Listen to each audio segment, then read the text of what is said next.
Salut à tous, ici Saïko-san et j'espère que vous allez bien. Aujourd'hui, je vais vous parler d'une œuvre qui me rappelle beaucoup de choses, genre on est maître de son destin, on se crée sa propre chance, voilà, le hasard, les heureux événements, etc.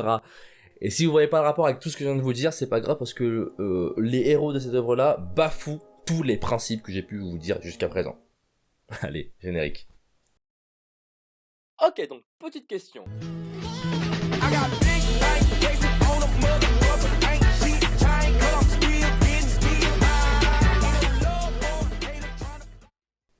Et cette œuvre, c'est Gambling School, un seinen de type suspense fantastique. Bon, un petit peu de fantastique, mais pas tant que ça. Il est édité par Soleil Manga depuis juin 2017 et on a actuellement 14 tomes en France contre 15 au Japon. Donc voilà, on commence par la base, le titre, tout est dans le titre.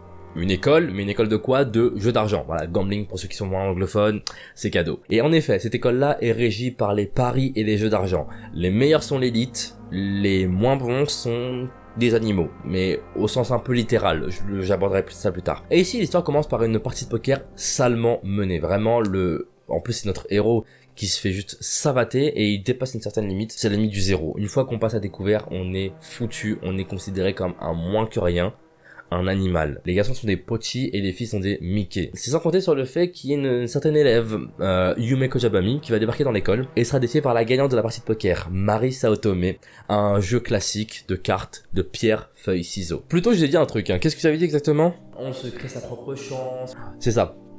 Mais comment exactement? Le dur labeur, le travail, l'acharnement, la volonté, l'ami... Non, je rigole. C'est que de la triche et de la triche. Et de savoir qui triche le mieux. Et là, en l'occurrence, non seulement la triche va se retourner contre notre adversaire, mais en plus, elle va perdre et va se faire endetter de plus de 8 millions de yens. 8 800 000 pour être exact. En effet, chez eux, ils parient pas juste 15-20 balles, hein. C'est pas des gosses ordinaires, c'est des fils de politiciens, de chefs d'entreprise. Donc là, clairement... c'est du lourd. Donc voilà, d'un point de vue scénario, bien que l'histoire parle quasiment que de jeux, c'est des jeux quand même assez complexes et l'auteur nous propose non seulement le principe du jeu, le contre-jeu qui va avec, donc du coup la triche qui est employée, je trouve ça super intéressant et assez riche. À côté de ça, on a l'évolution des personnages, l'évolution de l'école, des us et coutumes, de la politique autour de tout ça, parce que oui, forcément, qui parle d'argent, qui dit société, voilà, parle forcément de politique. Cette école-là est assez prestigieuse. Et surtout dingue, je n'irai jamais dans cette école, personnellement. C'est comme moi, j'ai mis tout mon argent, pas dans les paris, mais dans un placement sur le long terme, hein, pour les générations futures. Oui, ceci est un placement. Voilà, tout ça, voilà, je préfère le mettre là-dedans que dans les paris. Faites comme moi. Enfin, pas totalement, mais un peu. À côté de ça, finalement, on a une histoire qui est quand même rondement bien menée et qui se décortique jeu après jeu. Donc bon, malgré le cadre scolaire, donc quasiment que des adolescents qui nous sont présentés, ouais, ils arrivent quand même à bien représenter certains aspects du manga, comme le vice, l'avarice, la méchanceté, la cruauté humaine, le chacun pour soi, parce que bon, ouais, franchement, on va pas se mentir, hein. Ils vivent en Koh-Lanta perpétuel tous les jours. Et pour autant, pour le coup, on trouve quand même des protagonistes principaux super intéressants. Ils ont leur caractère bien à eux, ils sont forts, intéressants, très imposants, et ça rend juste les petites games classiques, bon, carrément folles. Ok, pour le coup, je suis super content parce que la symbiose auteur-dessinateur est vraiment stylée. Je vous l'ai dit plus tôt, hein, le scénario est vraiment intéressant, il est bien mené, mais le dessinateur nous met tellement bien. Bon, ok, pour le coup, on va pas se mentir, il y a un côté éthique qui nous est rappelé environ à n'importe quelle occasion. Mais moi, personnellement, je le vois comme étant l'expression de la perversité des jeux d'argent. Bon, ok, il y a un peu de fan service.